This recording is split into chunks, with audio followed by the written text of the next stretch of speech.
Hi, friends. Hi, friends. We're back for episode 36 of the Brunch and Judge.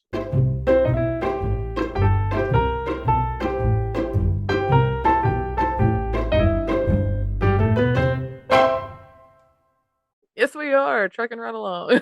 I know. Man, they're coming off their fast these days. Good golly. I know. Right. Let's see. 36. 36. What did I do at 36? No I don't idea. know. And it's I don't know. probably started lamenting the passing of my 30s, but probably not. I don't know that I've ever really cared that hard, but All I know is I like my 30s a lot better than I like my 20s. preach. I'm hoping 40s are like even fucking better. I mean, like, I feel like they have to be because I don't have kids. So, like, I don't have Right. that. I feel like that's what brings you down is in your 40s, your kids are like worrisome.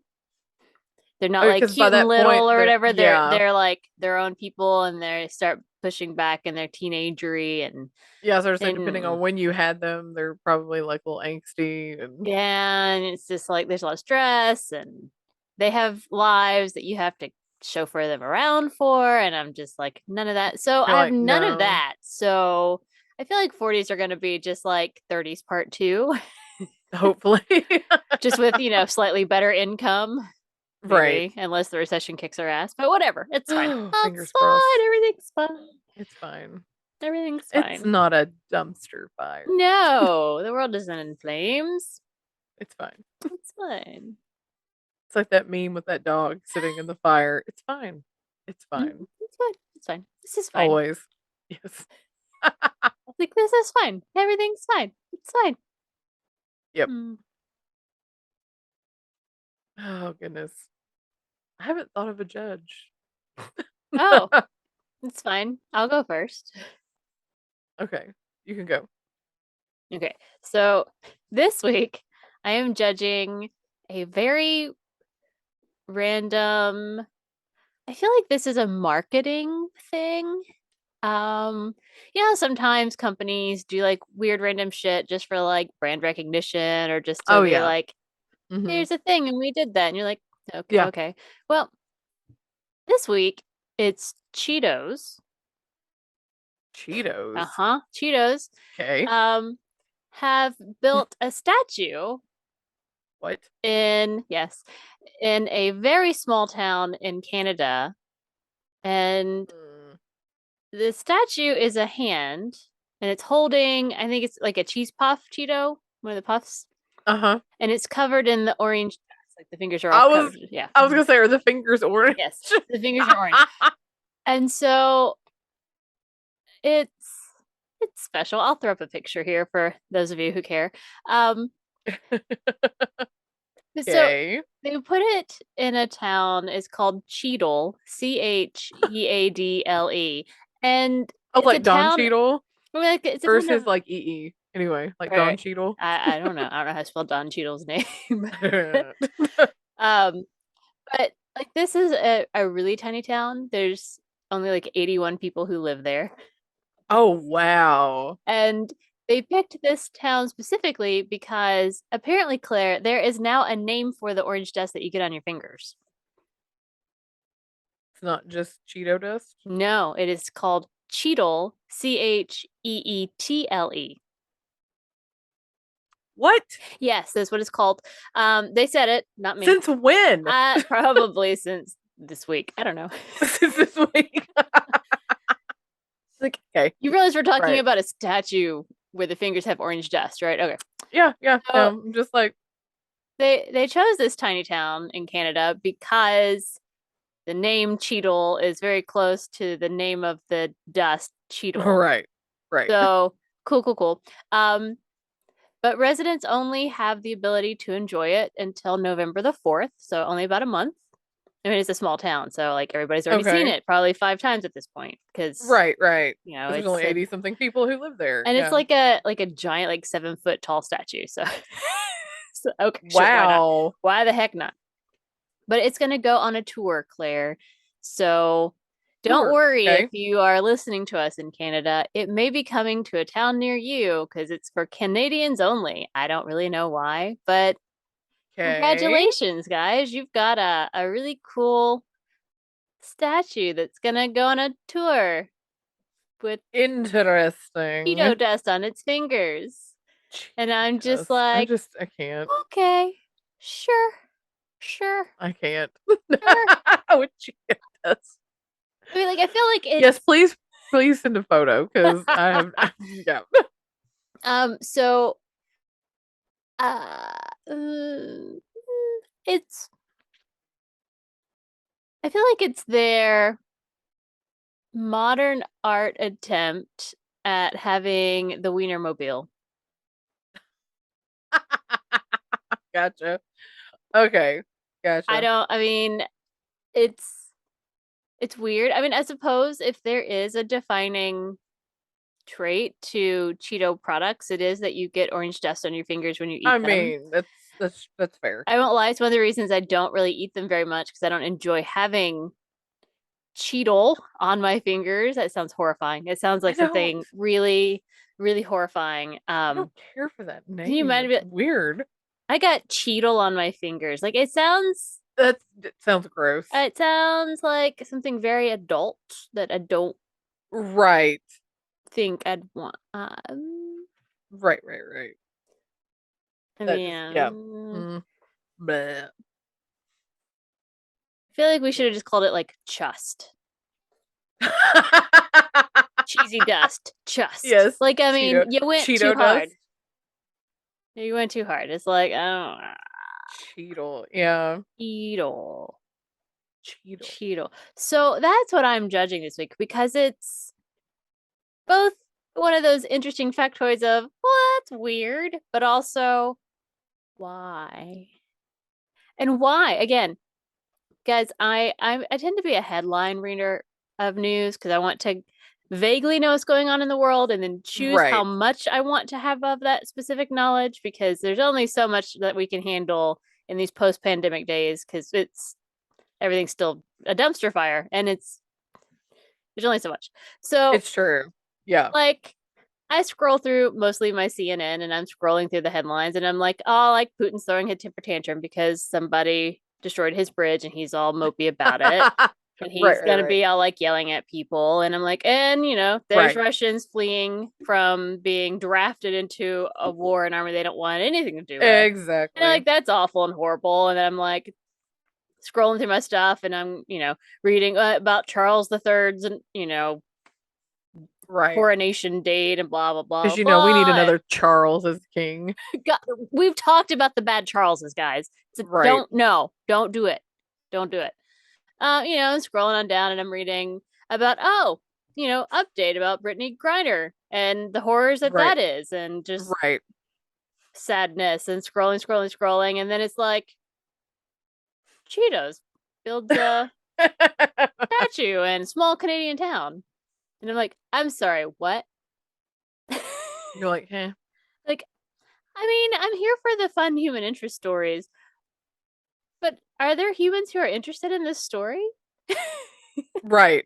You're just like, this is All right, whatever. That's fine. Well, It's fine. let's tell the masses and see what they think about Cheetle in Cheetle. Like Okay. that's the kind of story I expect to find on like my Facebook news feed because Facebook gives me all sorts of weird things, but like wasn't ready for it on CNN. I'm like, why are you here? One Wow. of these Yeah. things is not like the other. Interesting. Hmm. I think I found a judge. That's good. That's good. Well, so I have been able to inform the masses that the Right. orange dust on your fingers is now called Cheetle. Yes, it is disturbing. I'm so sorry. I don't know why they picked that. Uh, I don't know. But So right. there you go. That's my judge. Nice. Thank you. Staying on par with your kind of fluff topics, I guess. Well, I mean, there's only so much that one can Right. handle these days, and I'll be honest, my Right. story this week is probably not a happy story, but that's okay. Oh, mine's definitely not. So apparently there's a Fat Bear Week. I don't know if you knew that. You know what? I also saw that title and did Did you? not click onto it because I was like, I've already found Cheetle. What more do I need in my What more life? do you need in life? I Yep. mean, I know that But, it's happening. I don't know anything about it. Tell me about Fat Bear Week, Claire. uh, it's a competition for Alaska's bulkiest bear. Ooh. Who are our contenders, do they say? Do they have names? They've got two that they've named. There are others. These two seem to be like the front runners. Ooh, I like a good front Um, runner. Okay, okay. one of them is named Otis, Sure, sure, and sure. apparently he's won it 4 times. Ooh. So, Ooh. it says that he once ate 42 salmon in one sitting, and his fishing skills and patience are hard to beat. Dude, like people just sit and watch him I and think like they've, count the number of fish he's I eating. guess, Because I'm like, I think I want that job. right. Hey, I But it's want like you to these look bears are through bulking these up. binoculars and tell Yeah, me how many fish this bear eats. And you're like, right, right. all These right. bears are like bulking up for winter. Well, And so it's then it's fair. like, ooh, let's see which one gets to be the fattest. I think I would love Alaska because like they have the Right, most. I mean, like I've visited, but like I don't know. But like right. they have the most ridiculous um What's the one? Was it John Oliver? yes, where Where it's they like had the thing, the tripod, until it and falls in or until it floats down the yeah, like river or something. the ice breaks and it actually moves like so far, Yeah, it has to and go down you like pay a like, 100 feet or something. Yeah. yeah, you pay like $2 to bet like on like the day and time when Mm-hmm. it'll like actually. And I'm like, I love that. I love that this is a thing that is super popular. It's not like 5 people are doing it. It's like everybody's doing it. Yeah, but you is like anywhere in the country you can like mail in $2 or Hmm. pay $2 to put a bet in, and I forget the winner gets some of it, but you know That's not it's the still point. like I'm like I love this. It's the This is joy of the this one. is It's like, ridiculous. I would. Yeah, So I Fat feel like this Bear. is like up with like the egg drop competition at the World Chicken Festival. I mean, right? But Do you then remember those? Hmm. yeah, there is another bear, and his name is Bear 747. I don't know why. I guess he's a big aircraft. He's a I bearcraft guess carrier. a Lol. bear craft carrier. Oh, look at you. Uh, Oh, I'm here for the jokes, man. I'm here for it. oh, All she's right. here for all the dad jokes. That Uh-huh. was like a Craig pun if I ever saw You one. know, yeah, That was for you, Craig. Shout out. that's right. That's Apparently he 47. won Fat Bear Week back in 2020, though. Oh, and then he got uprooted last year. He's coming back, man. I He's know, coming but it back. said he is one of the largest bears on the planet, weighing as much as 1,400 pounds. I'm sorry. They're just fucking guessing. It's not like they're going, hey, can you come over here and step on this Step on this scale? scale. Unless they've actually like tranquilized them and tagged them, and I don't know. Excuse me. Because you know they do that with a lot of bears. So they Right, trank them and they tag their ears. Maybe that's where the 747 thing came in. I don't know. but like, how could they possibly like roll? Like, they couldn't pick him up. He's too heavy. I don't know. It's fine. I don't need to But I know. think Don't tell me. also, I think people get to vote. But it says the winner of Fat Bear Week remains to be unseen, and voting is open until the 11th of October. Ooh. Fat Bear Tuesday. Fat Bear Tuesday. That feels like a So holiday, yeah, man. right. You know what I'm gonna do on Fat Bear Tuesday? What are you gonna do? I don't know, but I'm gonna eat some cake You're gonna probably. eat Like, something. You're like, I'm gonna I'm. eat It's not. I'm something. gonna go ahead. It's not gonna. I'm not gonna eat fish. Okay, just not Never. gonna happen. Not you. Um. No. I mean, it's fine. I mean, although to be fair, they're probably eating salmon, right? And I like salmon. I'm here for salmon, Right. but like that trout, none of that. None of that. Right, right, right. So apparently you can go to explore.org and vote for whatever bear you want. It's like a bracket. So, Okay, this might be the event that I've been waiting for my whole life to finally get into like the fantasy bracket league because I hate basketball. I hate trying to do fantasy football and all that crap. But like fat bear bracket, yes. oh, here I'm at the site. They have before and after photos. Ooh. Like when they're skinny after that, because Oh, they've when been they wake up, hibernating. yeah. Hmm. Yeah, and so then they have their after photos of them bulking up. I'm not gonna lie, 747, he's a big old bear. So apparently right now you can vote between What I want to know. 747 and 435 Holly. Hmm. She was very skinny, but now she's pleasantly plump. I want to know what predecessor of people fucked up so bad that they didn't maintain the hibernation stuff. Like, I want to spend all of fall literally eating nonstop. I want to eat all the cakes and the cookies and the breads and the pasta and all the starches. I want all of it. And I want to gain like 300 pounds. And then I want to sleep for 4 months. Okay. Same. And wake up and be like fucking skinny bitch, ready for like summer loving. So Right. it's like, why did we let that go? I want this back. Right. So I think this is episode's obviously going to air after it's over. Right. Sorry. But yeah. Anyway, I'll put something out on the socials. Go vote Fat Bear Week. I love it. But anyway, it says some of the largest brown bears on Earth make their home at Brooks River in Katmai National Park, Alaska. Brown bears get fat to survive, and Fat Bear Week is an annual tournament celebrating their success in preparation for winter hibernation. Good job, 747. Woo I woo. know. It's October this year. It's October 5th through the 11th, and your vote decides who's the fattest of the fat. I love it. It's Yep. magical. Oh, you can download your bracket and predict your own Fat Bear winner. So this is like the NCAA tournament for bears.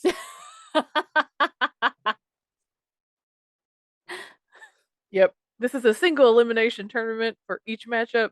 Vote for the bear you believe best exemplifies fatness. The bear with the most votes advances to the next round. Only one will be crowned champion of Fat Bear Week. There can be only one fattest bear. That's true. How to participate. Select your choice by clicking or tapping on the photos of the bear. That bear will then be outlined in blue, then enter your email when prompted. You know that you have successfully voted if you see the total votes for each bear. Very cool. That is So yeah, fun. I this like is a that. thing. Yeah. I feel like we need to have a countdown for 2023's Fat Bear Week, so that way we can just be Yes, on so that top way of we it can be and be on it. ready. And we can be Yes. like, guys, Fat Bear Week is coming. It is almost Fat Bear We Week. love it. Amazing. Apparently it's like every day they have like a different they've got like a bracket on here. So yeah. It's a legit thing. I'm here. I am here for Fat Bear Week. I know. Now I'm wishing I'd clicked on that link because I'm like, Fat Bear Week. The fuck is that? I was afraid I would be like offended somehow, and now I'm like, no, it's the greatest thing Right? that's Because ever been. I'm like, I don't because know. you're like, is this really about bears or is this about gay men? Well, It's just like, what is fair happening? because I am underinformed. I had no idea that there were all sorts of different name groups for primarily gay men, although Right. I'm sure there are. That just happens to be the one I'm aware of. And I was like, there's what now? What? I'm like, I want that in my life because, we basically in heterosexual vanilla life, it's like frat boy Right. or douche canoe or, Right. geezer, I guess. Dickweed. I mean, like Yeah. it's either they're horrific and they suck, or they're cool. I like that. You're good. It's really it. Right. There's only two choices. But yeah. That's my judge, Fat Bear Week. I'm here for it. Amazing. Yay. It's a good judge. I am here for Fat It's Bear a Week. great judge. Everybody, let's all celebrate Fat Bear Week. Let's make it a national holiday for 2023. That's right. I will post something on the socials. Hey, it's Fat Bear Week. You need to go vote. Vote for down the to fattest bear. It's down to the semifinals. Oh my god, it's so important. Okay. I know, right? Cool. Well, Yes. I guess that brings us to our topic of the week, which is finally, after True 36 crime. weeks, I know, right? finally we've hit our true crime. Although, let's just be honest, we've done a ton of that already. Well, I mean, right. But this is like no holds bar. Right. Whatever the fuck you want to do. We don't have to like try to make it fit within some tangentially related like. But it's funny because every time I'm like true crime, I feel like I'm hearing the like Law and Order dun dun. Right. Yes. definitely. Honestly, I just want to dub this one like my favorite murder episode because the one I'm doing is like the one that I'm like Oh. obsessed with. Mine is not. I did not choose the one I'm obsessed with because I knew you were, and I Oh, didn't was that one you're want. obsessed with that one I as didn't. well? No, I knew that you were doing your big, and so I didn't want to do one that was super big and huge and in Ah, depth because there gotcha. are only so many hours in a day. Right. But I am going to tell you one that I kind of just discovered this week that I was fascinated by. Yes. Let hit me with it. Okay, so I'm going to be talking to you about Mary Bell, the child murderer. Ooh. Ooh. I don't know that I know this. Well, I didn't either. So I'm going to tell you how this came across to me this week. So, Okay. at my library, I have a murder mystery book club. Shock surprise. Shock surprise. And for the month of October, we read Agatha Christie's Halloween Party because it's my favorite and Ooh. it's my book club. So I get to choose. Yay, me. And you're like, this is what we're reading. Yay. And so, um, at our meeting, we were talking about the book. In the book, just quick little short, blah blah blah. There's a Halloween party. One of the children ends up getting murdered by being drowned in the bobbing for apples bucket. Mm-hmm. Um, and none of the rest of it super matters, but there's an awful lot of exposition about how, it's potentially one of the other kids at the party, maybe one of the older boys, because it was like they called it like an 11 plus party. It's like 11 to 17. Oh, okay, gotcha. Yeah. Um, and there's a lot of random exposition in this novel about youths killing youths and how it's become such a problem, and Yeah. like a lot of conversation about it that I Okay. had forgotten. It'd been a while since I'd read it. And so there are some older members of my book club, and we were talking about it. It's like, wonder where this came from. I mean, in this day and age, I guess children Right. killers is not super unheard of, but it was just the Right. level of conversation about it that everyone was just like, it's just probably some youths that are not being, properly Right. whatever. Every time you say youths, I want to say Youths. Utes. Youths. Utes. Youths. Like my cousin Vinny, the Utes. Yep. Excuse me, the Utes. And Youths. so we were talking about it, and they said something about how um, they remembered that there was a big deal about a kid who had murdered two little kids. It was a whole big deal. They talked about it, and everyone was just no one knew what to do because they'd never Yeah. like this kid killed kids, and they're like, what do we do with this, and how do we handle it, and no one could believe that it was happening or whatever, and it was just a whole big like blah blah blah. And it's like I wonder if that story helped inspire this book. A kid did not do it in the book, um, Yeah. but inspired that exposition and that line of thought because a lot of the characters are like, oh well, probably just some kid and probably didn't even know what they were doing, and I'm like, they're Right. all You're like, 11 or older, they should know what they're doing. What the, it was such a right. weird, it's weird. um so the book was written in 1969, I believe. Hmm. So this story happens not long before that. So I think this Okay. is at least somewhat an inspiration for Agatha Christie's Halloween Party. Interesting. Spooky, Spooky, spooky. spooky. Okay, so we're going to talk about Mary Flora Bell. She was born May 26th, 1957. May 26th is Austin's birthday, so now I know to keep an Ah. eye on that kid. Just saying. This is in England, of course. Her mother was Elizabeth Betty, she's mostly known as Betty, Yeah. Bell, who was a well-known prostitute Oh, fun. who was frequently absent. Ah. Okay. She often went to Glasgow to work and left her kids in the care of their father if he happened to be around. Okay. If he just happened to be there. Yeah. If not, then nobody. So Mary's biological father is unknown. She was raised by a man named William Bell, who married Betty when Mary was just a little baby. And William sounded like a giant douche canoe. No, of He course. was a violent alcoholic and a habitual criminal Great. Fun. who was arrested for numerous crimes, including armed robbery. So, great home life is what you're looking at Yeah. here. Mm-hmm. So she had a really stable upbringing, is Super what you're stable. saying. Everything was Yeah. fine. Hmm.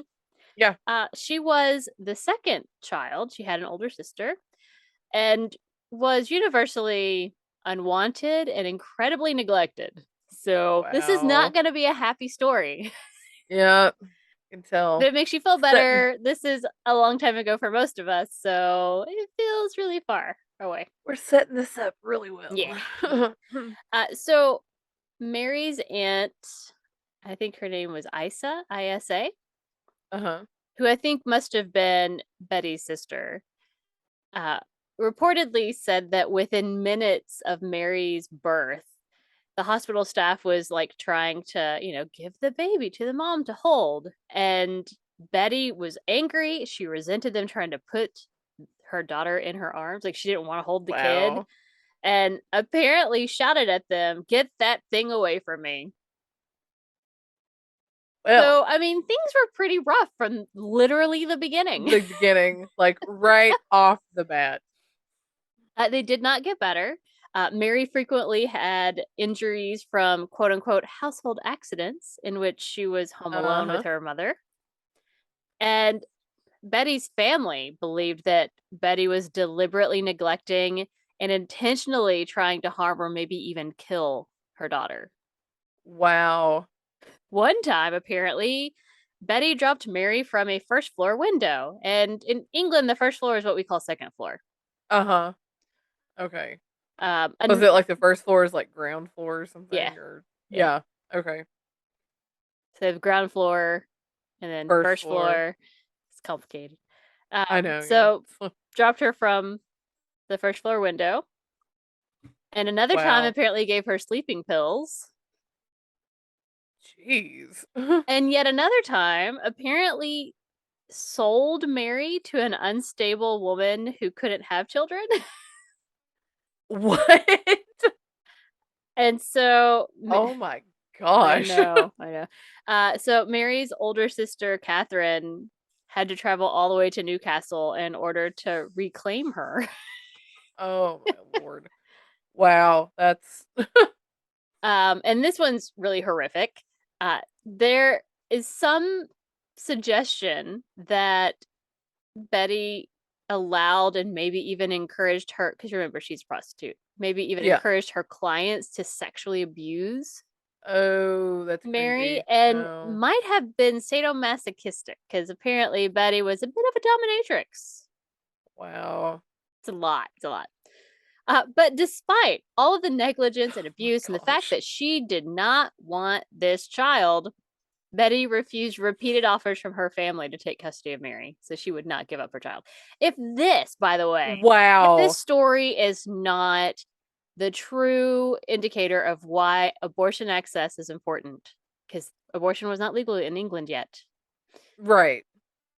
then nothing is, because this is the point. Children will be born to people who will not take care of them and they won't let them go because they won't give up And their I think child. that right there also, you're just like, if you do not want this child, give it to somebody who wants it and And will they take just, care of it. but they don't, But there's something that's like, no, but it's but that's mine. mine. You Even though can't I have that. don't Even want though it, I it's don't want mine. it and I hate it. Yeah. No. Yeah. Like it's bizarre.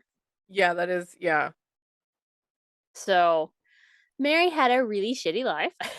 Yeah, obviously. And Yes. not surprising, as Mary grew older, she exhibited several signs and of disturbing behavior and unpredictable things like sudden mood Right. swings. She Right. was a bedwetter. She liked to fight with other children, boys and Yeah. girls.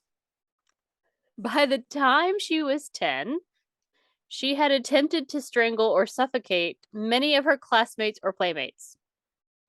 Wow. Once, she attempted to block a child's trachea with sand. Oh my gosh. Wow. Uh, So, yeah. yeah. And then, oh, I didn't tell you where I got my sources from. Lol. Lol. Uh, I got all of this from Wikipedia and excerpts from the book, The Case of Mary Bell, a portrait of a child who murdered. Okay. Right. But apparently in the book, there is a conversation with one of Mary's classmates who said that she and the other kids were so used to Mary's sudden behavior changes that they learned like the warning signs. So when she would Okay. start to shake her head and she would start forming a steely gaze, they knew she was about to be violent, and whoever was like the focus of her stare is the person that she was going to attack. So they were So able they to were like, like they among themselves were like, fuck this shit, one. So, I mean, not surprisingly with all this, most children avoided her. yeah. I mean, it's like flight or fight, you know? It's like Mhm. get out of there. But Mary's next door neighbor had a daughter who is 13. Her name was Norma Bell. They're not related. They just Okay. both happen to have the last name Bell. Um, who did still hang out with Mary for Okay. whatever reason. Okay. Our first date, May 11th, 1968. A 3-year-old boy was discovered wandering, dazed, and bleeding. Later, he told the police, which, by the way, what 3-year-old can do this? But whatever. Not whatever. So I know. I feel this way in a lot of like these kind of stories where they're like the kid was 2 and I'm like, could he even talk? No. Mm-mm. You know, they're like the kid said this and I'm like, but he was Yeah. 2, you know, something like that. Yeah. But later, this 3-year-old somehow managed to tell police that he was playing with Mary and Norma on top of a disused air raid shelter when he'd been pushed off the roof to the ground, which was about a 7-foot drop. Wow. He had a severe laceration to his head, but he also said he didn't know who pushed him, just that someone had pushed him. That same evening, the parents of 3 small girls came to complain to police that Norma and May had attempted to strangle their children in a sandbox. Wow. So the police talked to them. The girls denied everything. They said that they had just found that boy who had fallen. They didn't know anything about it, and they didn't know anything about the girls in the sandbox. Okay. Norma eventually admitted that Mary had tried to quote unquote throttle the girls in the sandbox. Oh, so she took back her statement. Okay. So Norma said, Mary went to one of the girls and said, "What happens if you choke someone? Do they die?" Wow. Then Mary put both hands round the girl's throat and squeezed. The girl started to go purple. I told Mary to stop, but she wouldn't. Then she put her hands around Pauline's throat and she started going purple as well. Another girl, Susan Cornish, came up and Mary did the same thing to her. Wow. So we're just choking people. Okay. It's So fine. that's what happened with the police. And because the girls were both so young at 10 and 13, they were just given a warning. Right. Sounds about standard. I mean, maybe that's where the issue is. Like, guys, there's some warning signs. Maybe you should step in. Right. Okay. So that was May 11th. Now we're at What year was this? 1968. 68. Okay. So we're now May 25th, 1968. And Martin Brown, a 4-year-old, was found by 3 children in an abandoned house. There was no sign of violence, but he was dead. There's just Okay. foam around his mouth and some specks of blood. The kids, ran to find a real adult Right. and found a local workman named John Hall who came and he was trying to do CPR. While he was attempting to revive him, Mary and Norma suddenly appeared at the doorway and were shooed away from the house. Like, no, go away. You're not, this Right. is not a good place to be right now. Blah, blah, blah. From there, Mary and Norma went to Rita Finley's house, which was Martin Brown's aunt, and told her there had been some kind of an accident and they thought it was Martin, but they couldn't tell because there's too much blood. which is not really true, but whatever. Okay. Weird. So at the postmortem, they couldn't find any signs of violence. They couldn't really determine a cause of death. And they ended up just theorizing that maybe he had been poisoned, like had taken some capsules or something that killed him. So they're like, okay. Then the next day, someone broke into a nursery, like a school. Okay, yeah. And vandalized it. There were broken roof tiles, there were torn books, overturned desks, ink and paint had been smeared all over, and there were 4 notes weirdly left at the scene. The first one read, "I murder so that I may come back." That's not ominous at all. I'm gonna take there's lots of misspellings. Yeah. The second note said, "We did murder Martine Brown. Fuck of, you bastard." And fuck of is like Fuckof, one word. Fuck Yeah. of. Fuck of. I'm sure they're trying to say fuck off, bastard. Oh, That's right, not yeah. how it down. The third note, "Fuck off, we murder. Watch out, Fanny and faggot." Okay. And the fourth one, "You are mice." The letter Y. "Be curse. We murdered Martine. Go brown, you BT, look out. There are murders about by Fanny and old faggot, you screws." That makes 0 sense. That's like trying to decipher one of my niece's notes. Right, well, yeah. The 6-year-old. And so, like, the police just dismissed this as a tasteless, childish prank completely unrelated to Martin Brown. They're like, whatever, this is stupid. 2 days after that, at the funeral of Martin Brown,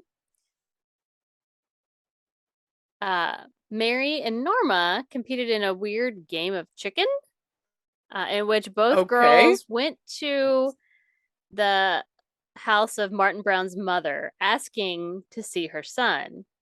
And when she would reply that they couldn't see him because he had died, Mary said, "Oh, I know he's dead. I want to see him in his coffin." Oh my gosh, that's kind of creepy. Why do kids gotta be so creepy? Like, well, I mean, to be fair, her history kind of led to this, I think. But like, some kids are just creepy without having been horrifically abused and neglected.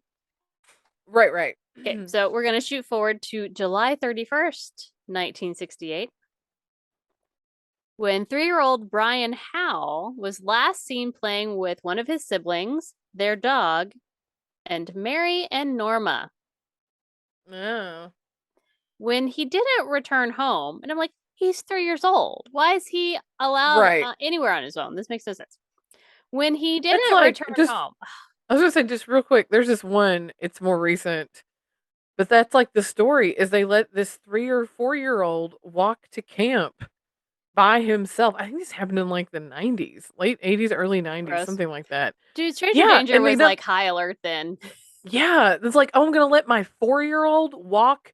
And I just feel like, that like latchkey kid thing, oh yeah, you can walk there. And I'm just thinking, if he was like maybe 6-ish, but it was like, it's just the park down the street. You're 3. What? Yeah. Like, I think I think that's what blows my mind about a lot of these things. Is he's like, it's usually like 3, 4-year-olds. And I'm like, do they even know where to go? It's just like, I get it. It was probably different times back then, whatever. It's different times because I know that for a long time there is that weird thing going around on Facebook of what you had to be able to do before you could go to kindergarten back in like the 60s or 50s or whatever. And it included being able to walk like 3-4 blocks by yourself. And I'm like, that's cool. We now know that that's not okay.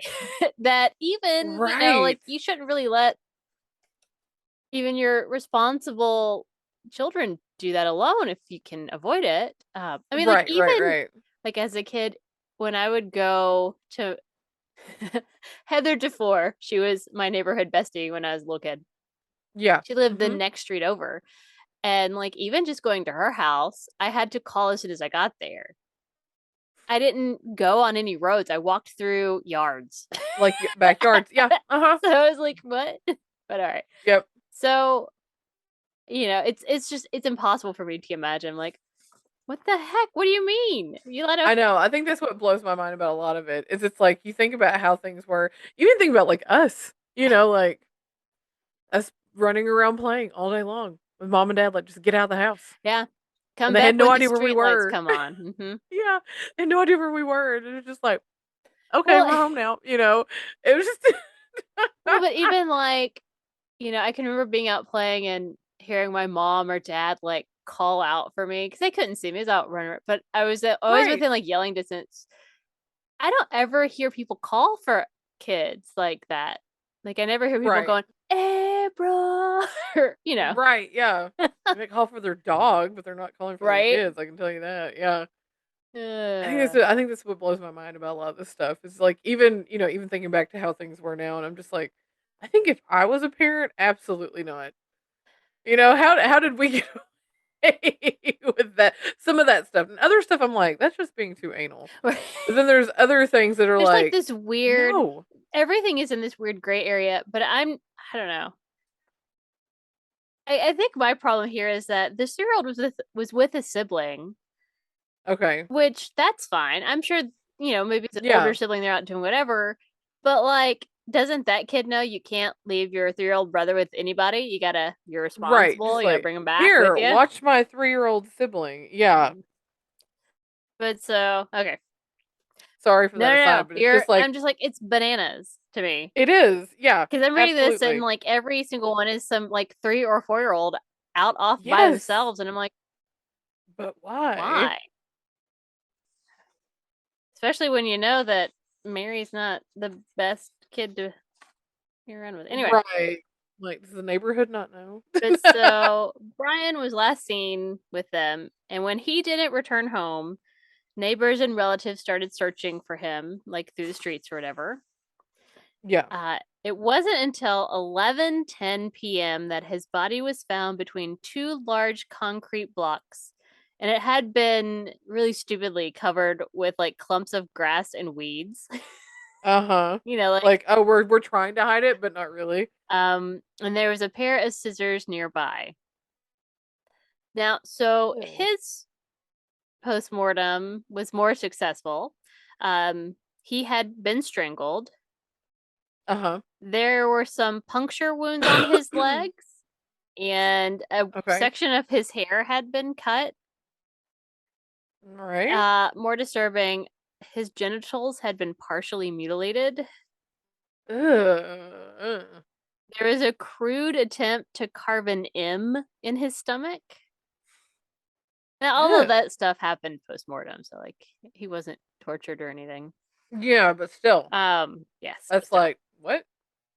And from the post-mortem, they decided there was such a small amount of force used that they decided another child had done it. Oh, just because it was Just not yeah, didn't it's seem like it was not yeah. actually like as deep as it probably could have been. Well, or like the strangling or whatever, like Mm. nothing was crushed, I suppose, 'cause he's little. So Oh they yeah, like if an adult had done it, it wouldn't have taken much to like, Mhm. yep. So this became huge. It's a 4-year-old who'd been murdered by another child. Mm-hmm. They assigned over 100 detectives to work on this Wow. case. And so this happened on the 31st. Like they found his body at basically midnight at almost the August 1st, really. Yeah. But in the first 2 days, they questioned over 1,200 children, Wow. including Dang. Norma and Mary. Now, at first, they denied seeing Brian at all that day after lunch, but their statements were pretty contradictory because they're 10 and 13 years old. Right. Mary tried to blame some other kids, saying that she had seen him running around with scissors trying to cut off a cat's tail, but they Oh my hadn't gosh. released any of the information about the scissors, and so they were very suspicious that she knew they were scissors. Right. Okay. Mhm. Eventually, Norma confessed on August 4th, saying that Mary had shown her the body, claiming that she'd done it, Ah. and had apparently demonstrated to Norma how she did it. Wow. But in a later confession, she said she had actually been present when Mary did it and said that Mary seemed to go all funny, pushing the child into the grass and attempting to strangle him before stating to her, "My hands are getting thick. Take over." Getting thick. Oh. Yeah, weird. Um, Norma then ran from the scene, leaving Mary alone with Brian. Wow. After that, they were both arrested. And in Mary's statement, formal statement to the police, she said that Norma did it, but she did admit that it had been the two of them that broke into the nursery and destroyed it and left those notes. Oh. So the trial happens later that same year, December 5th, and the judge waives the right of the two girls to anonymity, saying that they don't get to remain anonymous.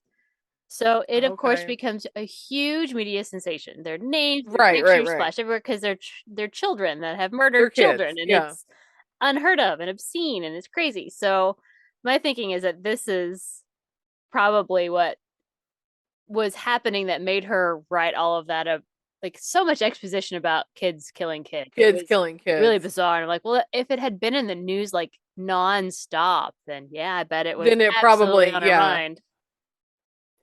I'm not going to go into the whole trial thing because it's just a lot, but essentially, they both had like psychological analysis, and Norma was definitely, um, the term at the time was subnormal. Okay. Though the older one, was really operating at like an 8-year-old level, Gotcha. Okay. was very susceptible to being told what to do and Like doing stuff. influence and manipulation And and all that Mary kind of was stuff. apparently very intelligent and manipulative. So, She was the dominant one. yes, she was the Gotcha. dominant one. Um, so in the end, Norma ended up getting acquitted, and Mary was convicted of manslaughter on the grounds of diminished responsibility. And again, they didn't know what to do with kids. So, like, today that would Right. be like, what? That's insane. But, like, whatever. Right. And so Norma was released, and Mary ended up with an indefinite sentence of imprisonment. So she started off obviously in juvenile facilities. There weren't a Yeah. lot then because, Right. This was not and something that happened. she was the only girl in the Oh, facility because oh, it's absolutely. unheard of. When she Right. was 16, she got transferred to an adult prison. In 1977, she briefly escaped prison. Oh, wow. Just whatever. Got caught and went back to prison, but was released in 1980 and Really? was allowed to have lifetime anonymity because her name and everything was out there. And she was 10 when this happened. Like, it was a long Right. time ago for her. You know, she's a child. And so, um, that she has been found a couple of times. She had a daughter, and I think when her daughter was 14, it was discovered who she was, and that's how her daughter found out about her mom's past, which is a horrible way to learn all of that. Wow. Yeah. That was back in like the 90s, maybe. So Uh-huh. I think she now has a grandchild, and they've all been given anonymity to name changes or whatever so that they can Right. try and live their life, which, normally I'm here to be like, fuck that shit, murderers, blah, blah, blah. But she Right, right, was a right. 10-year-old who'd had a horrific life, maybe Right. had been sexually abused in sadomasochistic ways that made her lash out in a way of like strangling. Right, Like yeah. maybe she had been strangled. Like you just don't know. But it was just this horrific, let's be real, but Absolutely, bizarre yeah. case that I was like, the heck? Right, right, right, Why right. have I never heard of this story? Right, yeah, no, I had never, yeah. So there it is. I have brought to you the case of Mary Bell, the child murderer, as in she was a child who murdered and not someone who murdered children. Oh, Not but someone who wait, she did. right, right, right. The child murderer of children. Maybe you need that. Yeah. Something like The that, yeah. child murderer of children. Dun, dun, dun. Child I know, right? But I mean, as far as I could tell in any of the stuff, I mean, she got a job and she's a productive member of society, and I was gonna say, ultimately hopefully when she was the in prison, goal. she got some therapy I and mean, I think I would say the something. ultimate goal is to rehabilitate and help people choose not murder. That's that's Right. really the point. So, you know, good for her. Hopefully, she's managed to create a much better Yeah. life for her child Like than she had. right, right. Wow, that's crazy. But there you go. Brought to you by Wow. Agatha Christie. That's excellent. Love Agatha. She is the best. She is. She's a good one. All right, Claire. Yes. Now that I've warmed everyone up, are you guys ready for the true crime story that Claire's going to bring? You're not ready, but I love No. it and we're going to talk about it. All right, Claire. Yes. We are going to talk about Crystal Rogers. What? I mean, this one, hoo hoo, yeehaw. Lord. Well, and like we lived If it. you live in Kentucky, you It's know like, you exactly who I'm know. talking about. It's like, if you know, you know. You know, And we know. yes. And granted, I don't live in Bardstown, but I live like 20 minutes from Bardstown, Yeah. and I drive past all the places, all the places where all Mhm. the bad things happen on my way to my parents' house. Because there are a couple other bad things that happen in Well, I Bardstown was gonna other than say, this. last time I talked about the Bennington Triangle Yes. and the Bermuda Triangle. There's also a Birmingham Triangle. This is the Bardstown The Bardstown Triangle, and it's Triangle. just Bardstown. Yeah. Don't if you want to commit a murder, do it in Bardstown. You won't get caught. It's true. That's true. I mean I've heard that more than one time in the last decade or so Yeah, from same. various people. But anyway, Crystal Rogers, do it. She was born in 1980. She was the mother of five, lived in Bardstown, Kentucky, and on July 4th, 2015, she was reported missing by her mother. And apparently, what had happened was her daughter, Kaylee, had texted the mom, Sherry, Mm-hmm. said, "Hey, have you seen my mom? Have you talked to her?" And Sherry said, "No." And it was one of those, "Well, I'm trying to get a hold of her and she hasn't gotten back to me." And so Sherry texted Crystal, said, "Hey, you need to call your daughter. She's trying to get a hold of you." Mm-hmm. And then the granddaughter, Kaylee, texts back and said, "Have you still?" And she's like, "No, I texted her." And that was what set off the whole, we can't find her. And so the last that anybody had ever seen of Crystal was on July 3rd.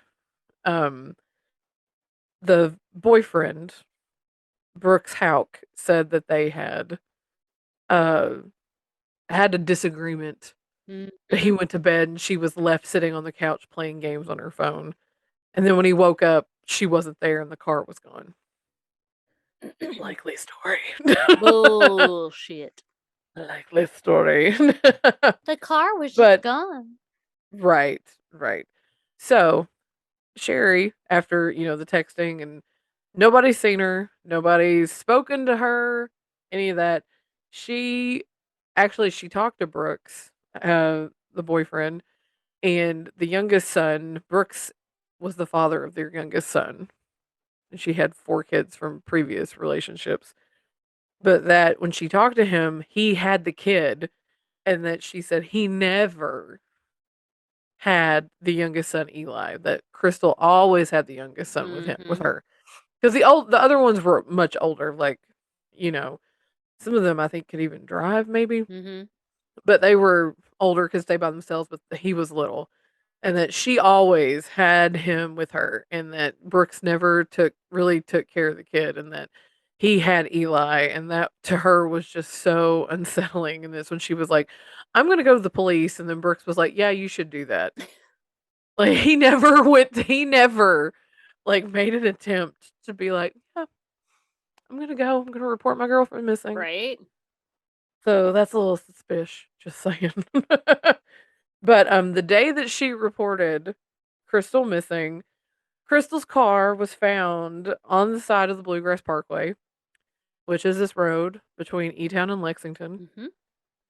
It ends, it's just, I mean, it stops E-Town, Yeah, Lexington, that's really it. turns into other things, merges onto other interstates. Um, and said that um, it had a flat tire. Her keys were in the ignition. Her phone and purse were found inside the car, and no trace of her was found around it at all. Oh, I forgot to name my sources. WHAS 11, WLKY, Wikipedia, uncovered.com, and then there's that uh documentary, The Disappearance of Crystal Mm-hmm. Rogers, that was on Oxygen.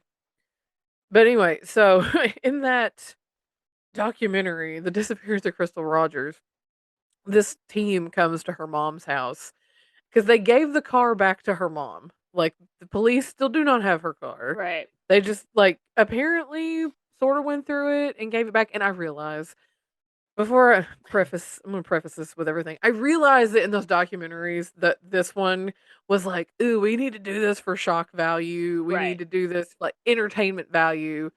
So I know that the police probably went through the car more than what was shown on this documentary, but they make it look like the police did not even fucking open the Yes, they car. do. They do. Because I remember being like, I Right. mean, well, but I still found it odd that they like gave the car back. Like, Right. why would But you? I mean, there was so much junk in the car. Like, I mean, it looked like my car, Mm-hmm. soda bottles and water bottles, junk mail, stuff in the trunk, that kind of stuff. And it's like, I've seen CSI, y'all, and I know that you all did not process that car correctly. I'm kidding for all of you who might think I'm being serious now. But it really, so like I said, I know a lot of that was for entertainment, shock value, but still, the whole fact that they gave the car back to the family really made me like, wait, what? I mean, if you didn't find her, I feel like you still should be looking for stuff. But it Right. was in that segment with the car and all that. At one point, one of the people who was like going through the car, made the comment that you could only submit like so many pieces of evidence to be tested. And that's where I was like, wait, what? Which, yeah, I remember being Excuse super me? shocked by that. And like, I Right. get it. I get it now. And you know, you can only because it is expensive and I'm here for Right. that and you're going to choose your best things. But that doesn't mean you don't take everything into evidence to later decide to try and test something else. You don't just say, Yeah. "Well, I'm going to take these four things and call it a day." I don't I Right. think that's what was perplexing to me about the car is that Yes. I felt like everything should have been bagged into evidence and it looked like they had looked at it. Obviously, they took some samples of things, but they didn't collect everything Right. Yes. and like Yes. look at it and sort it and go through it and decide if it's important or not. It was just so that didn't make sense to Because to me. me, I feel like that's how it should be done. Like you said, collect it, you know, look at it, decide then, I because mean, I because mean, I feel like with I'm water bottles and stuff, I assuming. mean, you could test for all kinds of DNA or Well, fingerprints or as I say, I'm whatever. assuming Yeah. that like DNA is expensive, but testing Right. for fingerprints isn't. So, Right. well, I guess I would assume Yes. you would dust everything for fingerprints and try and Exactly. be like, well, obviously these fingerprints make sense, they're family members, whatever, but what's this one? Just to have in case it becomes important later. So I don't understand. Exactly. I'm with you. The car thing was weird, but I mean, Yes, that was very like, what? we also like know all the other stuff, so we're also not Yeah. super surprised. Right. Right. It's fine. Oh, and I'm gonna tell you all, I worked with somebody at one of my jobs who is related to a police officer who worked during that time.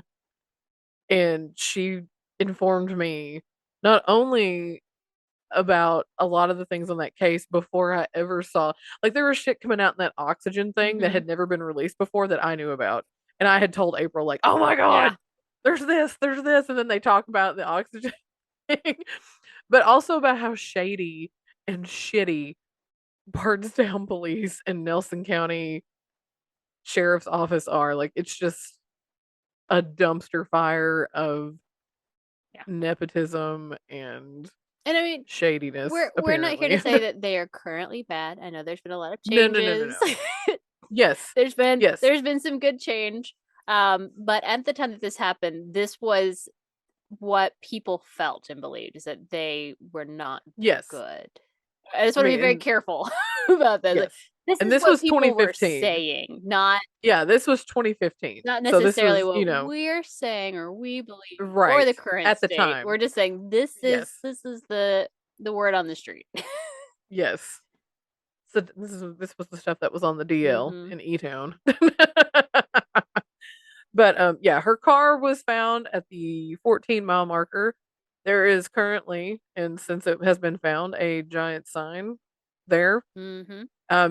There's a lot of text on it, so you can't really read it, but and a picture of her car, but it's basically like, if you know Yeah. anything, call the, Yeah, if you get in happen to be driving contact. through on these dates and you remember seeing this car on the side of the road, please let them know. Because every time I Yeah, drive by, this is stupid. Every time I would drive by and I would see that, I would always think, Claire, we could have seen something, except we were on a trip with my right. family and then my water heater exploded. So, Oh, was that the same yeah, year? Ooh, we went to that's Colonial, true. or yeah, Williamsburg, That was the year we Colonial went to Williamsburg. We went to Williamsburg. Williamsburg, and Interesting. so we were on our way back on July 3rd.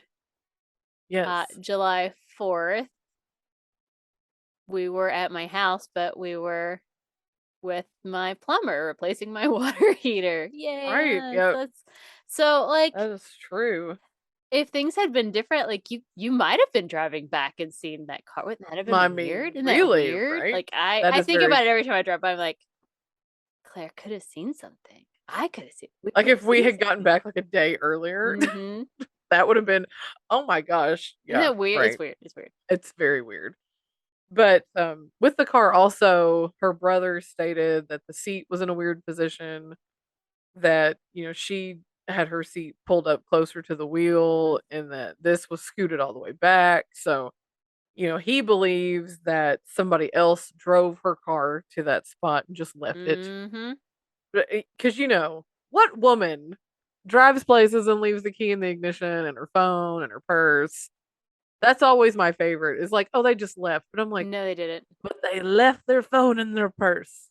I don't understand this. Like, no. No woman is just gonna take off and leave that shit. And of course, some of these people were like, oh, she was a mother of five. She just got tired of life and she picked up and left. And I'm just like, But the thing about the whole no. people picking up and leaving, they don't leave without money, without clothing, without something. Right. And they take their Unless they're purse. like going into, like, I don't know, witness protection or some bullshit. But But, like, to me, I was always left with the distinct impression that someone drove that car out there to make it look like that she had been abducted from there.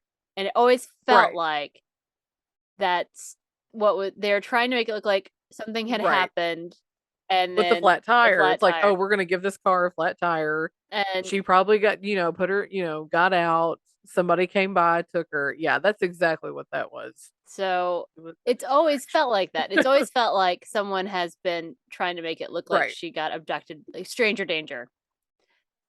And Oh, I'm like, this 100%. is not a case of stranger danger. Right. Personal thought and feeling and opinion, but whatever. Yeah. Keep going. And so, yes. So, like I said, Brooks Hauk, he was Crystal's boyfriend, the father of her youngest child, Eli.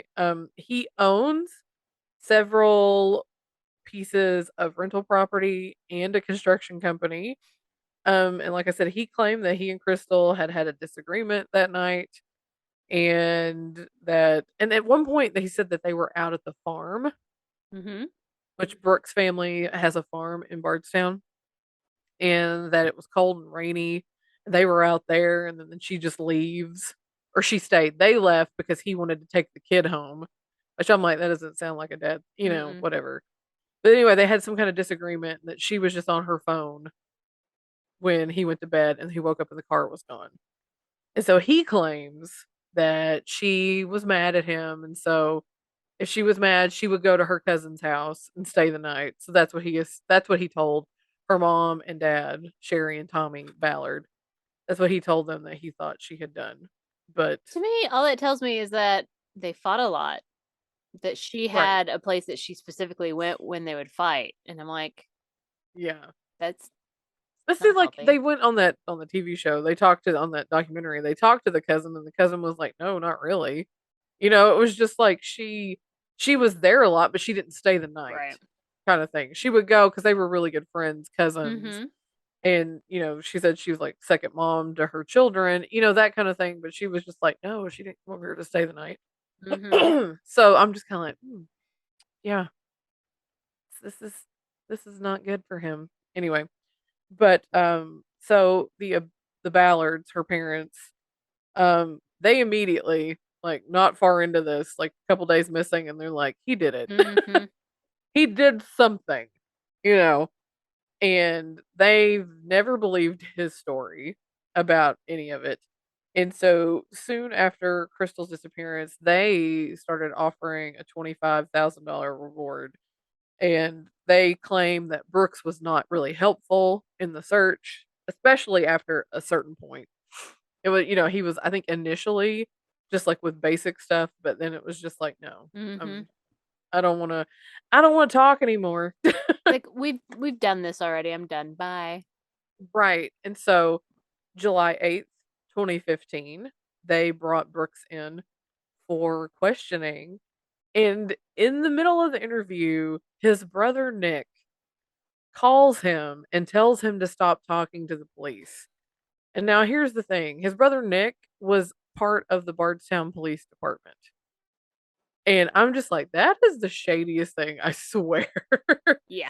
That you're a police officer calling your brother and telling them not to talk to. And I think he was talking to the Nelson County Sheriff's Right. Department. But his brother was part of the Bardstown Police Department. Was like, "Do not talk anymore." Which, I mean, devil's advocate. I mean, you know how I feel about Nick, but I would do the same. I'm not a cop, but I would be like, don't talk. You are the number one suspect. Right.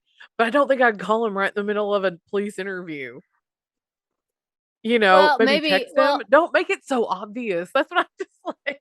I guess, but I feel like I'm the like bust into the room kind of person to be like, don't do this because you need to protect yourself legally. Like, you know, number one rule, you don't talk to the cops. someone Let someone else do that. But anyway, all that to say, just like I my personal completely amateur, no actual knowledge Right. thoughts are that they know things and I don't like either of them and they seem very Right. sus to me. But like in the realm of Claire, if it were you and they were if Brandon were missing and they were interviewing you, I'd be calling your ass and be like, get the fuck out of there, okay? Get out. Don't Well, say and number words, 2, okay? Don't say you words. Any words. and also, yeah, because I'm not stupid. Right. I feel like that's the thing is a lot of these people would be like, "Oh, I want to talk to the police." Well, it's That was the whole thing in his police interview is like, "I've never asked for a lawyer. This is just getting silly. You all are being ridiculous and this is silly." And I'm just like, no, sir, you're the one who's being ridiculous." like So that he just like leaves like right after Nick calls him and tells him. Yeah. So, but he did wind up as a dumbass taking a polygraph, which was inconclusive. Mhm. Again, for all of you out there, Never take a polygraph. do not take a Don't do polygraph. it. Do not talk to the police Nope. without a lawyer, Nope. even if you are most undoubtedly Yep. innocent. I mean, Be like, it's no. the advice I give Spencer all the time. I'm like, I don't care. I don't care that you want to help. I don't care if I'm in Right, danger. Like you get a fucking lawyer because they're gonna pin it on you. That's just right. how it's gonna go. Or at least try to anyway in the So beginning. yeah, Yeah. I'm like, just don't say words. So yeah. So it's like I feel like to me that was cocky. You're like, oh yeah, I'll go talk to the police. Yeah, I'll go take a polygraph. Uh-huh. But anyway, so July 15th, Nick Hauk was interviewed by the Nelson County Sheriff's Office. And at one point they called him in and he just flat out told them no. Mm-hmm. I'm not talking to you. And on the documentary it talked to his supervisor who was like, "Yeah, you don't just say no." You know, like he told him, he was like, "That's a direct order. You go do the interview." Mm-hmm. That kind of thing. And so he did, and he wound up he submitted to a polygraph and he failed it. Which to me, So, I'm like, dude, like, why are you failing a polygraph? I mean, right. don't be wrong. Polygraphs Right. are trash. But like, Yes. 100%. he's a cop, so he, in theory, Right. understands how polygraphs work. Right. Yeah. And he I mean, you failed have to it. take a polygraph, or at least for EPD Mm-hmm. here in E Town, you have to take a polygraph before you get hired on. Like, it's just standard. And that's what it was wild to me watching this because I've seen the documentary Mm-hmm. before, but watching it again, I realized at one point she talks to the Kentucky State Police, and the guy she talked to at the KSP is now the chief of police here in E Town. Oh, weird. I'm like, wait, It's what? all I know that guy. about I know it's just like, but uh, anyway, he was more. They talked to him about the other things that happened in Bardstown. For those of you who don't know, there was an officer that was murdered that absolutely 100% looked like an ambush and possibly an inside job. And there was a mother and daughter who were brutally murdered, and mm-hmm. they haven't caught that guy either. Mm-mm. That's why I said you can commit murder in Bardstown and not get caught. But Jeremy Thompson is the guy. He was more working with those two. He was not Right. assigned to Crystal Rogers because hers was still a Nelson County Sheriff's Office. And I I mean, would they like had to put to. in my regular reminder that sheriff's departments are bullshit and trash. Thank you. No offense to specific ones mentioned, just the You're just like in general general, concept of sheriffs is bullshit and trash. Okay, you may continue. which is funny because Brooks Houck also ran for sheriff at one point in Nelson County. I rest my case. I mean, Keep going. that's it. You get your brother in the Bardstown Police Department. You're the sheriff. And I then see what was suddenly your happening drug here. business, I mean, Right, right. whatever's happening Exactly. there, I don't know. I know. Whatever's Bardstown is a happening. really cool ass town. Like there's some really neat shit there. There's some good stuff, but Yes. like it's weird. There's some weird dark shit happening in the sidelines that I don't know. I don't understand. Right. It's And again, why. ta talking about driving past, I drive past the exit where the guy got killed. I drive past the house their house is right there on the main drag. Mm-hmm. The house where the mom and daughter were murdered, and I'm just like, this creeps me out every time I drive through Mm-hmm. Bardstown to get to my parents' house. It's just like, bleh. Anyway, but yes. So, yeah, so Nick failed this polygraph test, and ultimately it wasn't just because of the polygraph test. They fired him for interfering in the investigation because of the phone call and other things. It's just like, you really shouldn't have, you overstepped your bounds there, dude. So Mm. they did ultimately fire him from the police department in October. It was October 15th, 2015, I think. But He was fired. Yes. He is no longer a police officer, Bye thank you, Jesus. bye. But so in all this time, there were so many searches, so many vigils, so many fundraisers that were performed all over Bardstown, out in the Mm-hmm. forest. I mean, and at one point, let's see, where was I? And that's the bottom page. Oh, there were other police forces that did get involved. So even though this was a Nelson County Sheriff's Office thing, obviously BPD, Bardstown Police, and LMPD, which is Louisville Metro Police Department, they came in, they searched lakes because there was like a lake that backed up to the Hauk family farm. They searched lakes, they searched forests, had many people who were volunteering their time trying to find something, anything. Still Mm-hmm. nothing. It was really, I mean, they found like little bits and pieces maybe here or there that was like of interest, but nothing has ever come up like, oh yeah, we found something that indicates that she was here.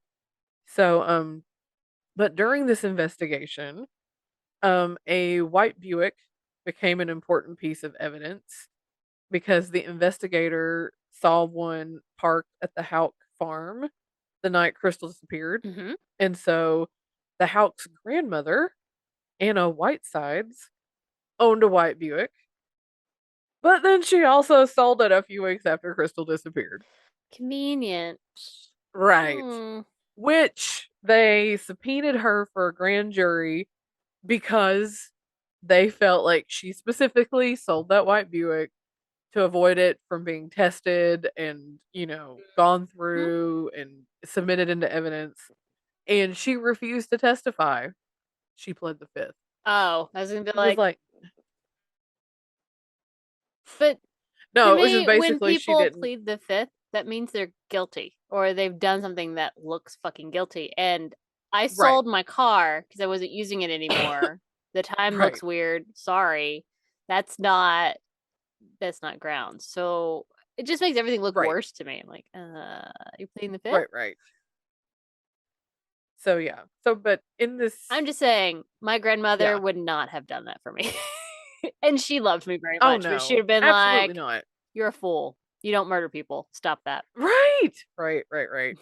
But so in this, Crystal's dad, Tommy, he was like the one who was big into heading up all these searches and the vigils, and he had, and according to the documentary, he had his own stash of evidence. Like he went and he got surveillance Mhm. footage of Crystal at Walmart. So like he had the last actual time she was on any kind of video surveillance. He, and I don't know how he got it, but he had the video of Brooks Hauk being interviewed by Detective John Snow, which I thought was funny. Imagine if you were born with that name. You're like, hell's Right. bells. I know, right? You're like, wait, what? It's a real person, Mm-hmm. guys. Anyway, and I think he also had like the Nick Hauk thing. I mean, it was just he had so many pieces of like just trying. He became obsessed with finding his daughter, which another Mm-hmm. aside, his sister, back when he and his wife first got together, was murdered by her husband. She was 7.5 months pregnant and she disappeared. Mm-hmm. And they knew it was the husband because he wanted a divorce and she wouldn't give it to him. And so finally, it took them years to find her too. But a guy, the husband's last name was Barnes, which is funny enough. His sister's name was also Sherry, so it was like Sherry the sister and then Sherry the wife. Oh yeah, I'm familiar with that life. Yeah, yeah, right. But Sherry Barnes's husband, I think his name was George something. Anyway, Mr. Barnes killed her, and then he and a friend whose last name was Weir, Mr. Weir. I guess he had him help him burn the body, Mm. and so Mr. Weir was arrested for another crime and told them about this crime, so his sentence would be less for the other crime. So they did, and they talked about how they basically got her ashes back in a cigar box. Mm. So Tommy Ballard became obsessed, I think, with finding his daughter because He'd already been of through what, this, yeah. yeah, because of what happened to his sister. So this family is terribly tragic all the way around. Maybe this should have been So the family curse episode. I thought of that after the fact. I know. I was just like, anyway.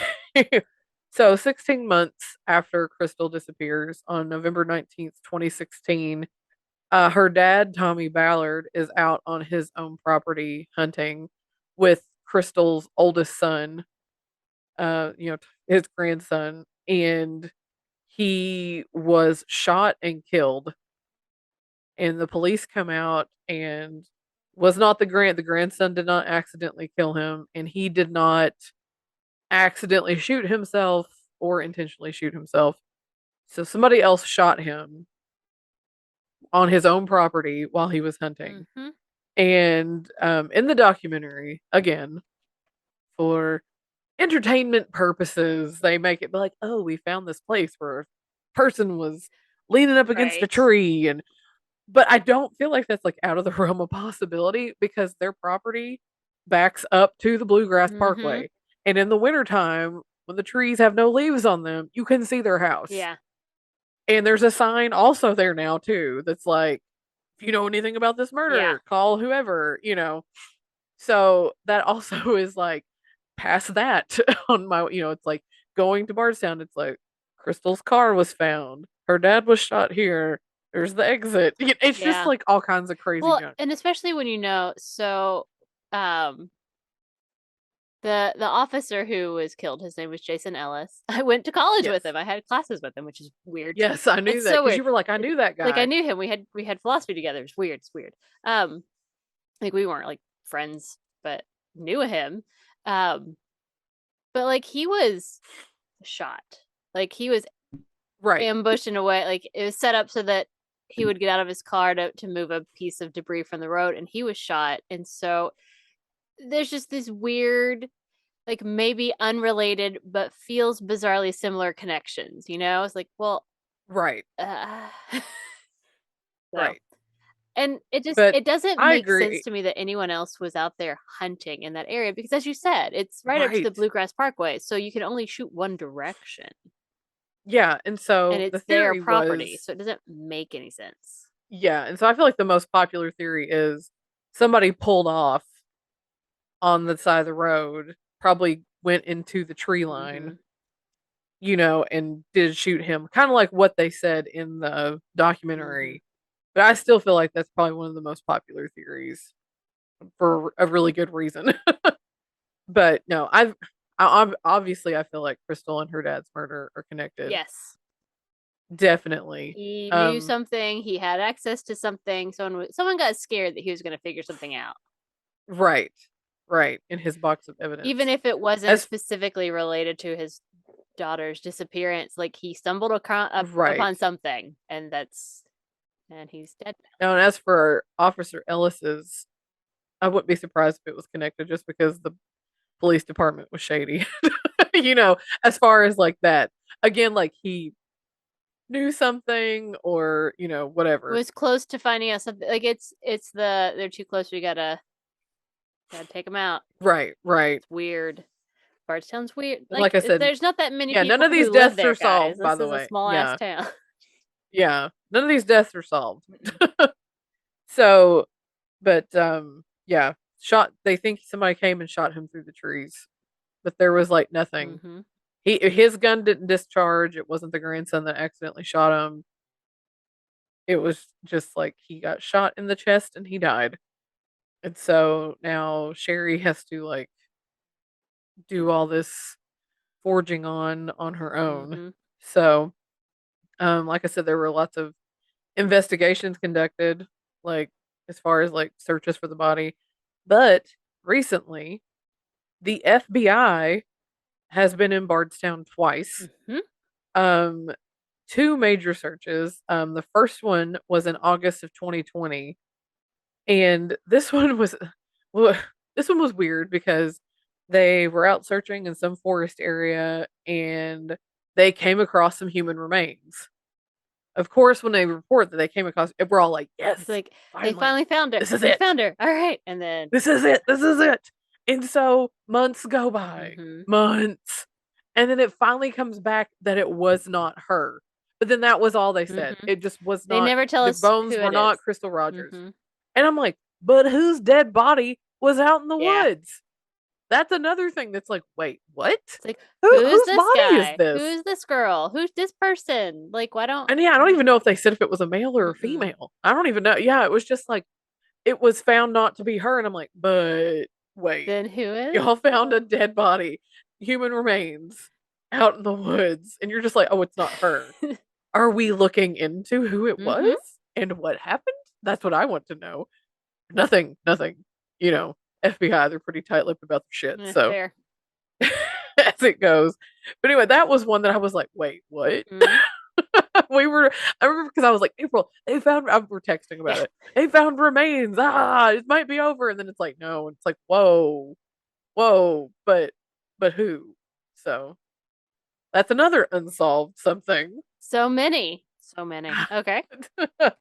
But then they had a second investigation last year, August of 2021. So a year after the first one where they found the human remains. It was in the Woodlawn subdivision in Bardstown, where Brooks House Construction Company built some houses shortly after Crystal disappeared. Shock, surprise. Mm-hmm. So, apparently a cadaver dog hit on an area around one of the houses, and so I remember like last year when everybody was like, oh my gosh, the FBI is at this Mm-hmm. house and they're digging up this driveway. It was just they had the tent They had over the it, so tent. like Yep. So you so couldn't aerial see. people And we're couldn't like, see, well, we want couldn't to see see. Yeah. anything. I know, right? And so they obviously have been very tight-lipped about it. They were digging around that area for like a week, Mm-hmm. like 7 days. And they did say they found some items of interest. That's about Yeah. in the concrete at one of the houses. And they said that on August 27th, 2021. So that's Mm-hmm. still being Yeah. investigated Yeah. and what's the word, like, they're running evidence, doing tests, all that stuff. That was the last as far as the FBI.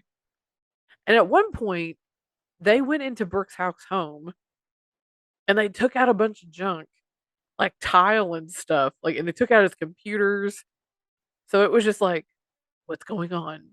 I need to know, Well, and that it's, kind of thing. it's very obvious that he is the continued person of interest in this, or person, Oh yeah. suspicious person. I don't remember what they call it, but like, it's, Well, they're like, yeah, he is the yeah, suspect. it's it. It's just him.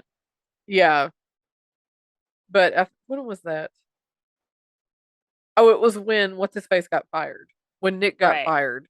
It was like the day after Nick got fired, they came out, and Nelson County Sheriff on October 16th, 2015 came out and said they presumed she was dead and that Brooks House was the suspect. Mm-hmm. Like, the suspect. Yeah. And so the last on it this year was on August 2022. Last reported that Sherry Ballard was talking to, I think it's WHAS11 and WLKY, that she told the media that she believes the FBI is close, but her close and their close Yeah. are two different things. Well, and So, the but she has consistent contact with them. oh, She that's talks good. with them like twice a month, that they always have time to talk to her.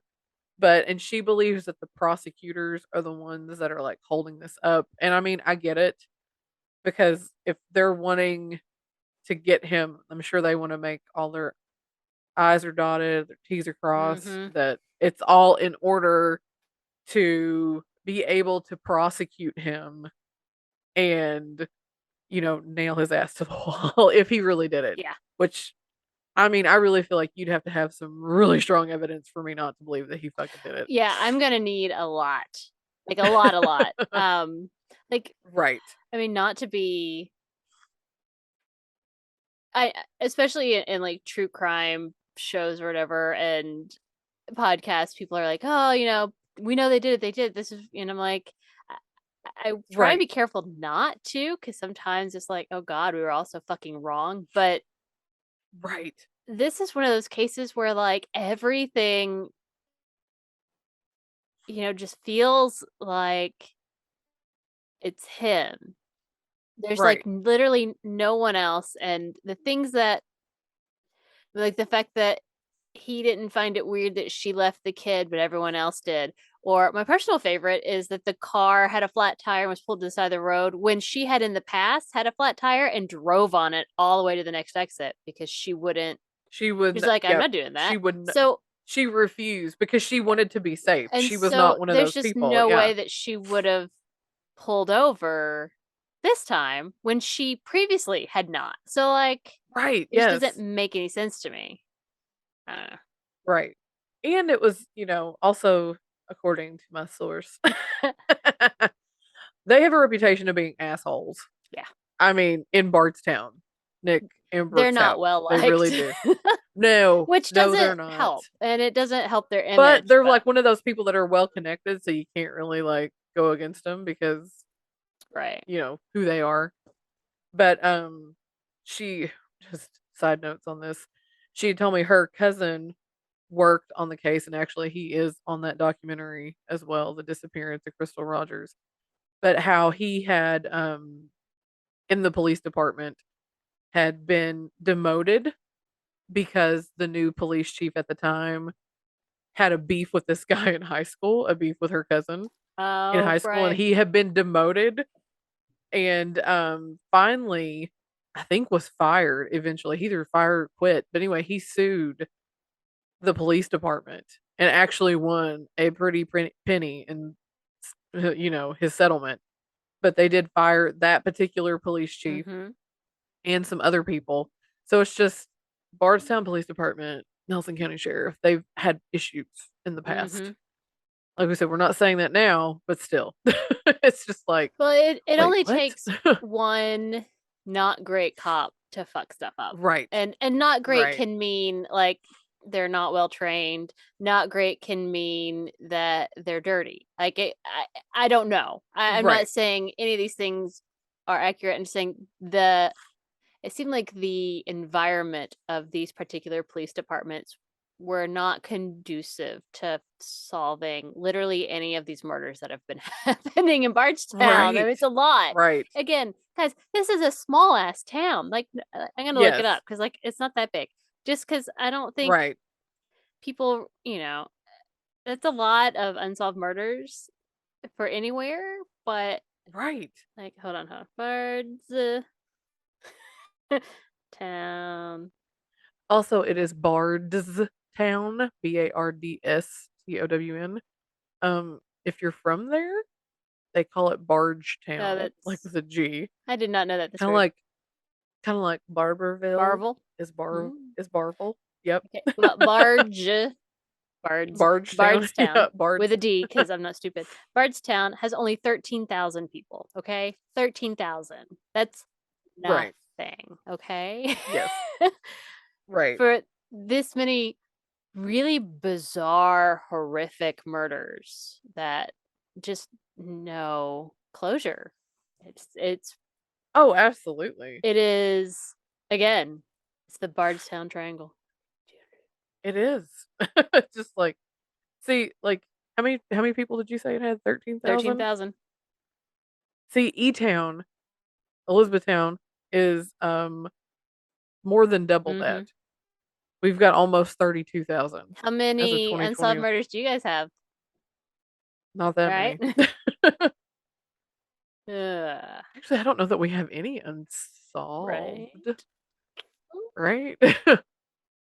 Just saying. Also, to me, it just blows my mind that a town that small has that much crime, Right? Well, unsolved or yeah. not. Well, It's and just like, like wait, what? horrendous crime. Right. And if you all want to know more about the other things that happened, you should go listen to the podcast Yeah. Bardstown. And then there's another one that's like after it. I can't remember what that one was called. Mm. But it's another like Bardstown something else. like Bardstown Extended or something. If that's not right, but you know what I The mean. continuation. Yeah, Part something like dose. the yes, Bardstown Part 2, I don't know. But yeah, no. It's just this has been going on for the past, I don't know, but it, however long, Mhm. 7 years. And it's just because at first it was like, okay, this woman went missing. And I feel like it was there for a while. You heard about it on the news, blah, blah, blah. But for me, it really picked up when her dad was murdered. And it's like, wait, whoa, Yeah, whoa, whoa, whoa, what that's happened here? much too close for comfort Yeah, in just, a a tiny, little tiny over a year town. Yeah. later. Yeah, like a year and a half later. And then that's for me was when it was like, wait a minute, what is happening here? And then the rest of it with the officer and then like the mother and daughter, which died in horrific ways. Mhm. If you all, yeah, go look that up. It was the Netherlands. But yeah, there's just so much that went on that I couldn't talk about all of it. So Yes, just want to yeah. talk about Crystal and her dad and their family. But yeah, if you're into that kind of thing, like I said, podcast on Bardstown, Crystal Rogers, you can find all kinds of junk about it. But yeah, for me it was really when her dad died that was when it was like, this is too Yeah. bizarre. But then after talking to the lady I worked with, and then she told me about Tommy Ballard's sister before the Yeah. I mean, it's oxygen thing just came out, and such a cursed family. It's I like, was like, that's "What horrible. is this?" I was like, "You've been sitting on this info, and I'm obsessed with this case. You've not told me this. Wait, what?" And then the fact that her cousin like worked on it, and I mean, it was just all kinds. She was giving me all kinds of info, but yeah. So that's my Crystal Rogers story. That is an So excellent story. Thank you, Claire. but yeah, I was so obsessed with it because it's so close Yeah. to where I live. And like I said, driving past those places anytime I go, well, I drive past some of them if I go to Lexington, but drive past all of them if I go to mom and dad's. It's just seeing that every single time. And I'm just like, cannot believe so many people have died on my route to my parents. Mhm. It's just, right there for everybody to see. Yeah, Because at nobody one saw point, anything. That's the thing. right, and I think that's what's crazy. Because at one point I didn't realize because I knew that that mother and daughter had died, had been murdered, and I don't think I realized where their house was. And then one time I went and looked it up, and I was like, "Wait, what the fuck? It's that house right there." I mean, it's like right on the road. So yeah, that's why it's always there in my face.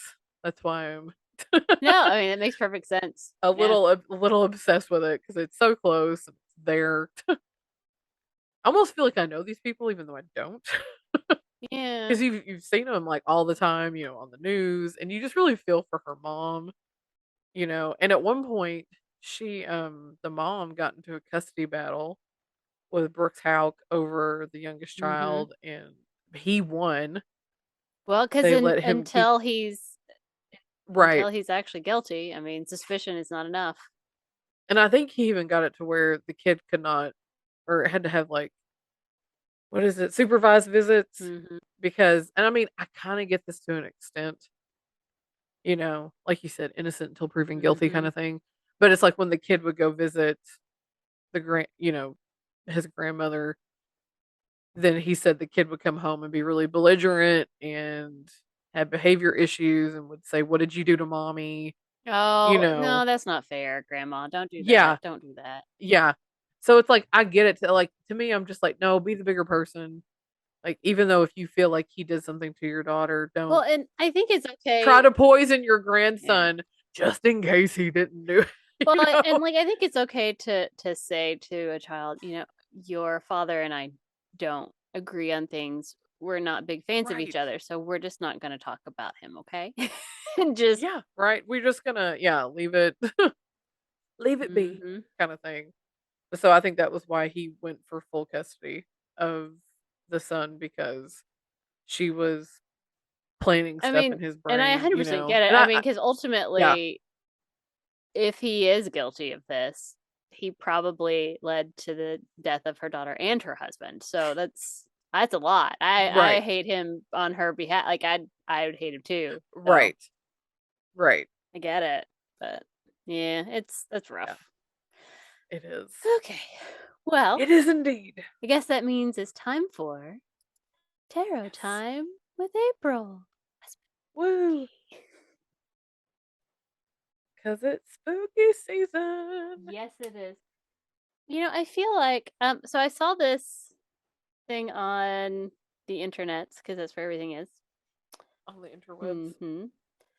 I think it was like Target or something, and they were having like a buy a board game, get a deal on like get a package of free cookie dough or something. What? That sounds amazing. It was like Family Game Night. I don't quite remember what it was, but Right. nonetheless, the person who had posted it because they had the buy, get free cookie dough thing on each barcode for each item. And so they took a picture of the space where Ouija boards should be. And they're like, get a Ouija board and have cookies. They're like, the hell are you doing? Who are you giving cookies to? The devil? And I'm like, yeah. But I was I am. like, Yes. Claire and I need to Ouija board and have cookies, of course, because That's I mean, right. if you're gonna get a malevolent spirit, you might be able to like butter them up a little bit with some good cookies. Right. There you go. All right. Are you ready, Claire? Let's do it. Ah! She dropped I'm one. dropping all the cards. Everything is bad. All right. So for these cards, I'm wanting all good, positive, happy vibes from the universe telling me that my future is great and everything's wonderful and nothing bad is going to happen for at least the week of this card set. Do you understand? Yes, right. we're gonna be rich and successful. Riches beyond our imagination. Nothing Right. but success and joy and happiness. Stop. All right. Did you hear me, universe? Did you hear my cry? She's like, I'm setting my intentions for the week, people. That is correct. I am setting my intentions for the week. Okay. We are starting our week with the Knight of Coins, aka Pentacles. Pentacles. Okay. Pentacles. The Knight. Hey. Coins mean money. There you go. Our midweek is the Nine of Wands. 9 of Wands.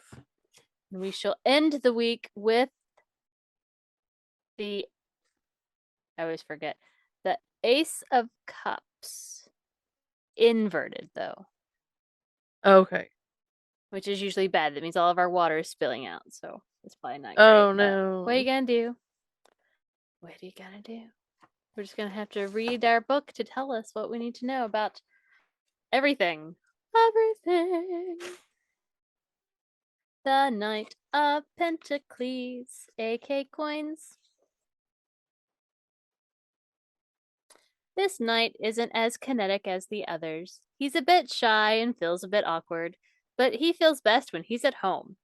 He's smart, thoughtful, and Yes. grounded, but not the most engaging person in the world. That's fine. I don't need that. Right.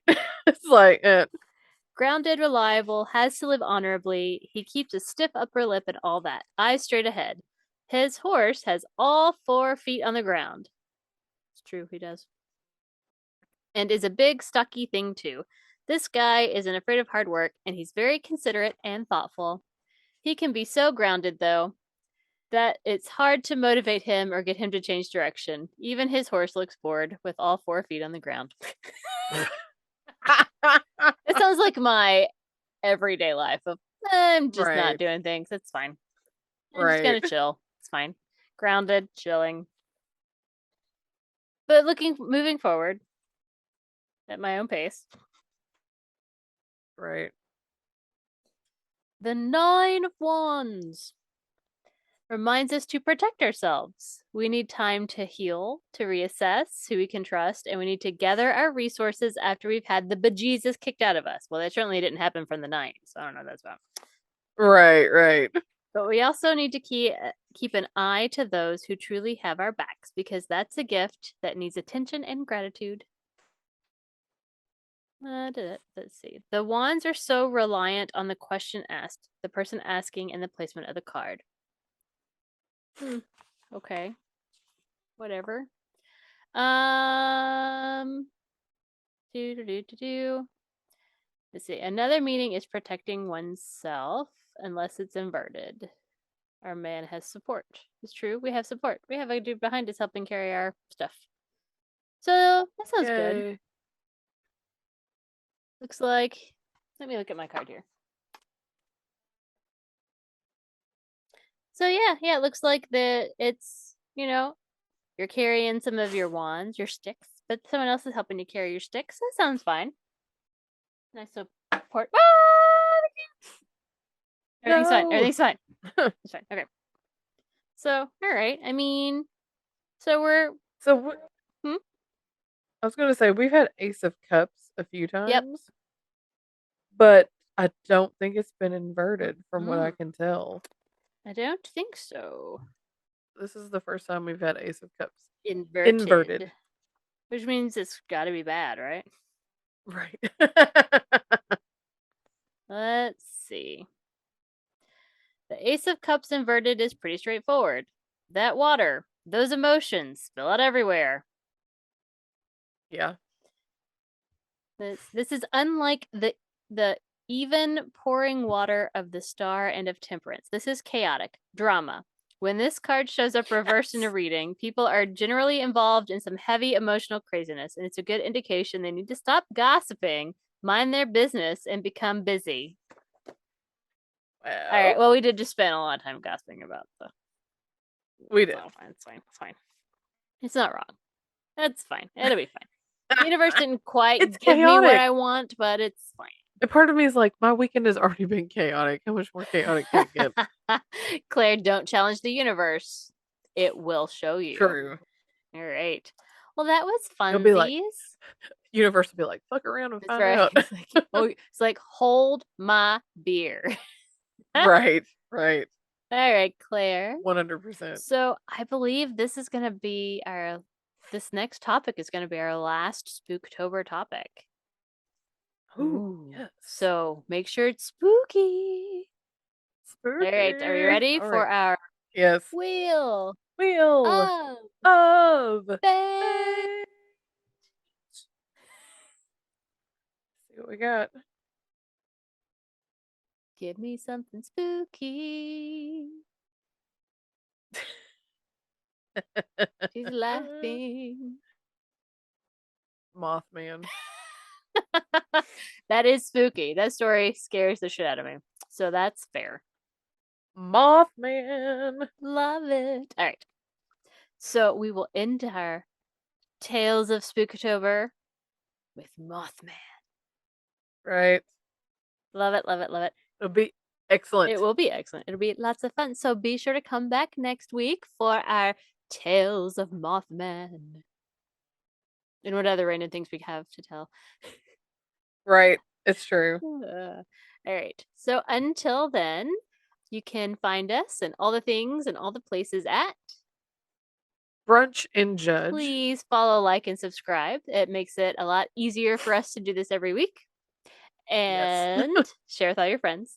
All of them. Even that one. You know who I'm talking about. Right. And you can send us some topics for our wheel or any stories that you would like for us to cover to brunchandjudge@gmail.com. So until next time, keep on brunching and keep on judging. Bye. Bye. Brunch and Judge. Brunch and Judge.